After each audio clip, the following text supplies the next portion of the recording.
پیاری باتیں۔ ایک، ابو ہریرہ رضی اللہ تعالی عنہ سے روایت ہے کہ رسول مقبول صلی اللہ تعالی علیہ وسلم نے فرمایا کہ اللہ تعالی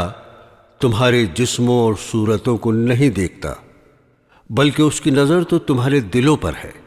دو، ابو ہریرہ رضی اللہ تعالی عنہ سے روایت ہے کہ رسول مقبول صلی اللہ تعالی علیہ وسلم نے فرمایا، مسلمان آدمی کے اسلام کی یہ بھی ایک خوبی ہے کہ تمام بیکار اور فضول اور بے ضرورت باتوں سے دور رہے۔ تین، حضرت ابو ہریرہ رضی اللہ تعالی عنہ سے روایت ہے کہ رسول مقبول صلی اللہ تعالی علیہ وسلم نے فرمایا، اللہ تعالی غیرت مند ہے اور اس کی غیرت یہ ہے